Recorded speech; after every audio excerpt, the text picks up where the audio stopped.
Hello, I'm Alyce Anderson, and I am a MALS student here at the University of Southern Indiana, and I am presenting my paper on accessibility, ADA compliance through the professional practice of interior design to accommodate Americans with hidden disabilities.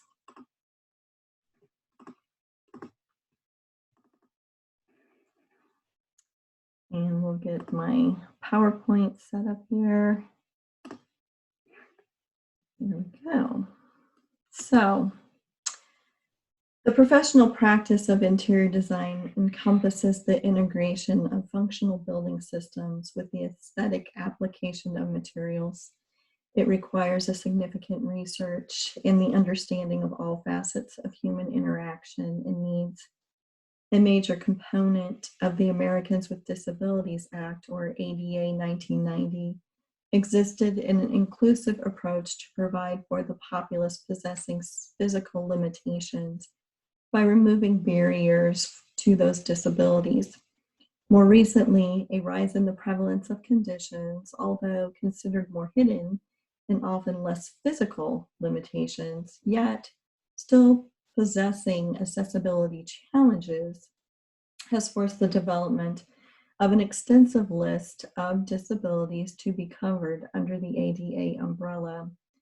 Many of these conditions were included in the updated ADA Amendments Act of 2008, and separately, as licensing requirements for the professional practice of interior designers has grown, the National Council for Interior Design Qualifications developed a more expanded definition of the professional practice in 2018. Interior designers are now need to consider the mental and emotional needs of people. Many reasonable accommodations for these hidden disabilities require specific boundaries and often fall under federal privacy protections, presenting unique challenges to inclusivity. Examples of such conditions would include autism spectrum disorder, post-traumatic stress disorder, attention deficit hyperactivity disorder, and food allergies. The functional practice of interior design requires a new approach, and significant research should be conducted towards the protection of this continuously growing segment of the population, and numerous privacy issues that preclude precaution.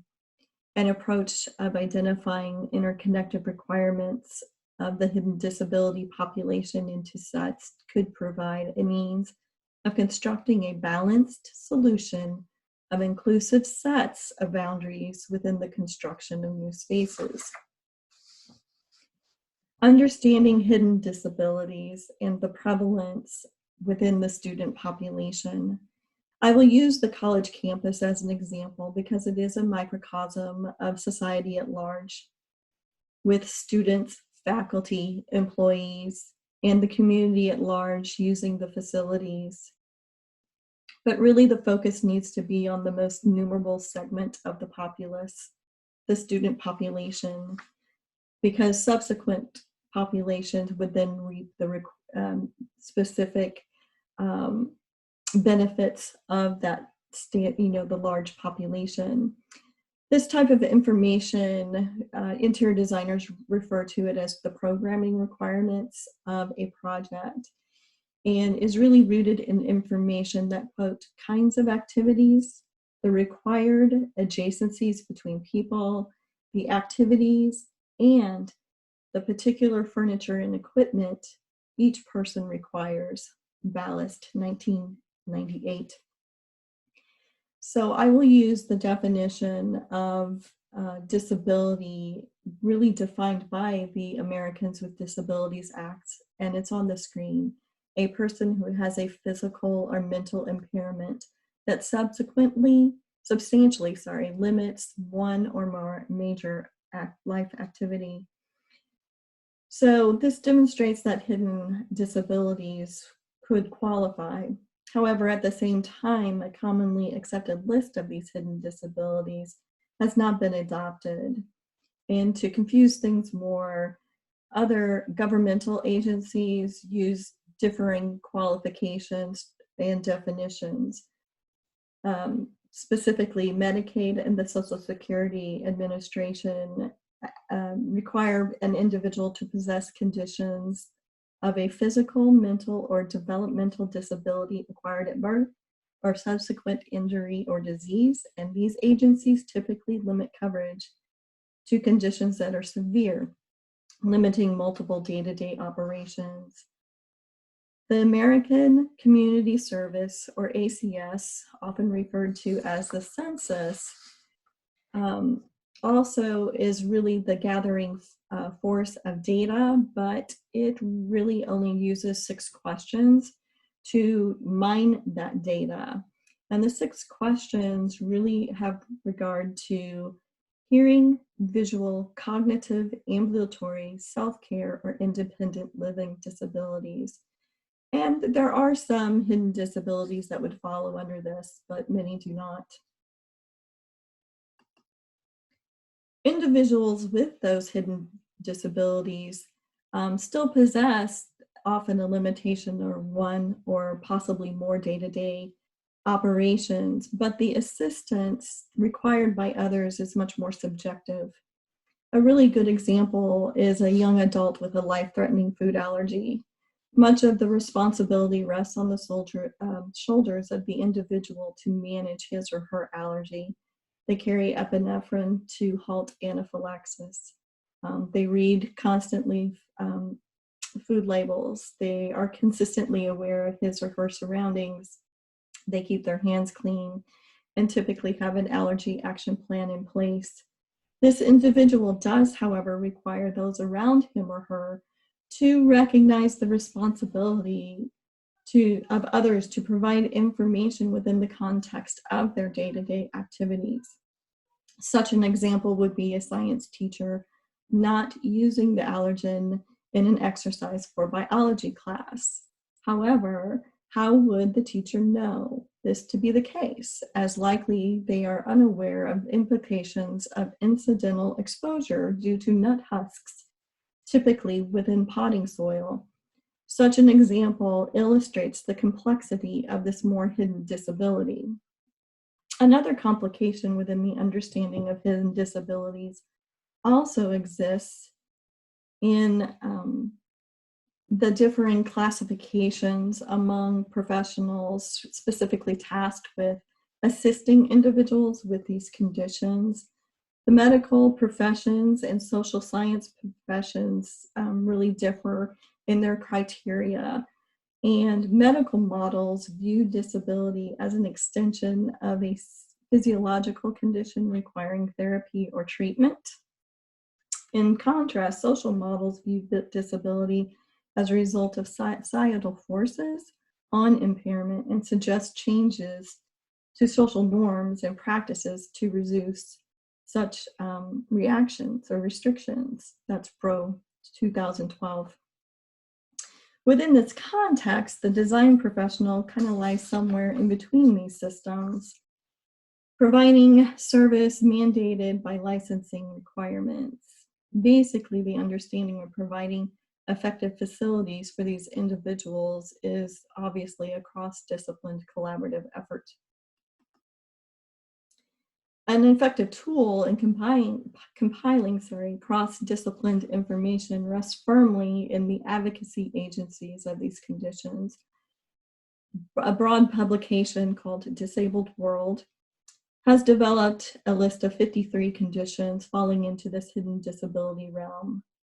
And as you can see, some of these likely do fall under the ACS or census information and requirements as previously mentioned, but many do not.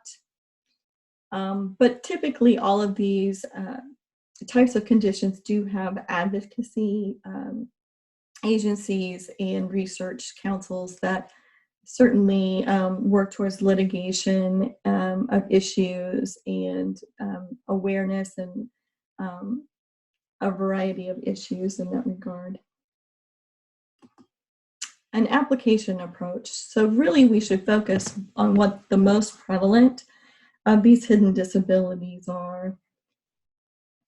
So as part of a collaborative approach, including the insight of interior designers within these programming requirements or audits of existing spaces, and likely looking at presenting new compliance spaces. But to do this, the process of identifying commonalities of prevalent conditions in accordance with compliance of legal requirements should be pursued. An example of such would be taking the compiled list previously shown and then maybe identifying the prevalence of those conditions within the next generation of college students. So let's take a look at adolescent. One significant challenge, aside from the limited compiled data, also resides in the presence of possibly multiple conditions within the same person. So numbers then can be skewed ever so slightly. Understanding the complexity of this is paramount. A simple approach to identifying commonalities of conditions lies in the categorization of the disabilities that exist and then the condition's characteristic. An example of such would be the comparison of commonalities between, say, autism and PTSD.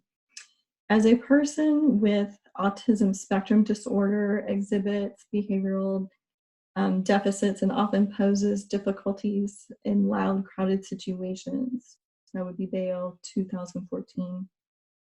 Similarly, those suffering from PTSD require constant behavioral de-stressing tactics to perform required coping skills to manage day-to-day living, Bouchard 2010.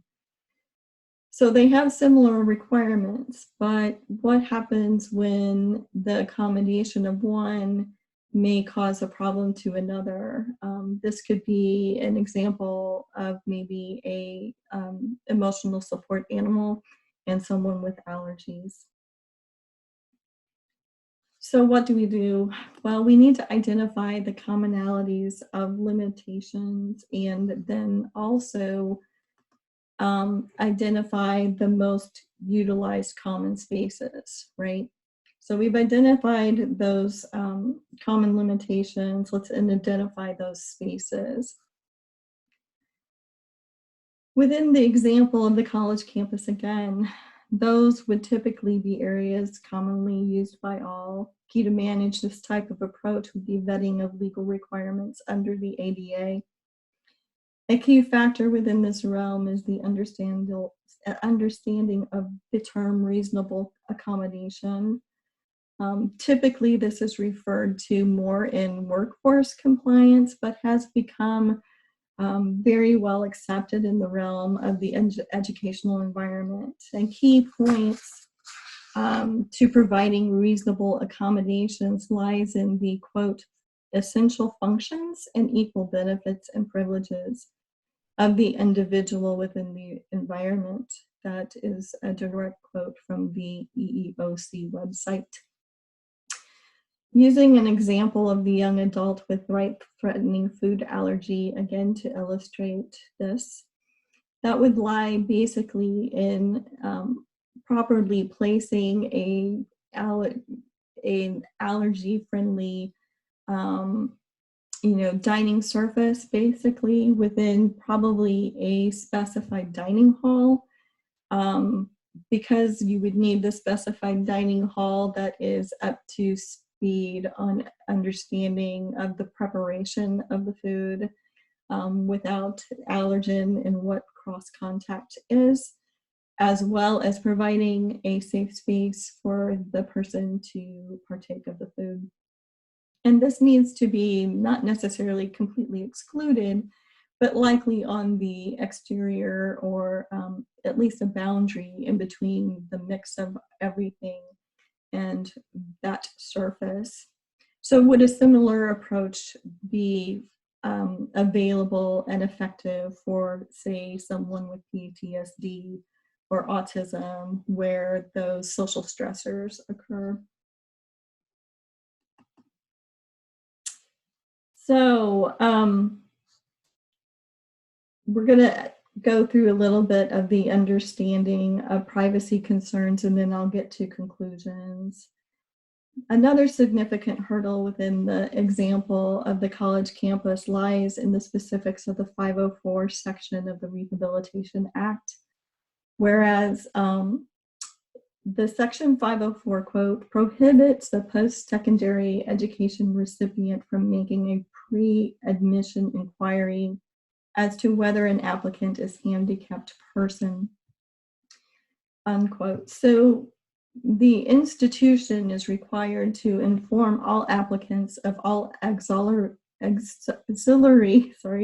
aids, services, and academic adjustments. But amidst this litigious society, institutions are in a precarious position to show or know what they are forbidden to ask. So a proactive stance would be very helpful.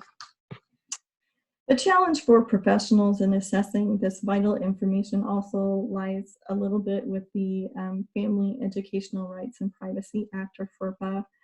And basically it just states that, this information that's attached to the student is only accessible by certain people due to privacy concerns. Basically the student, a parent or guardian, if that is in effect, and specific entities within the institution. So sometimes it's hard to understand what can be communicated and what can't.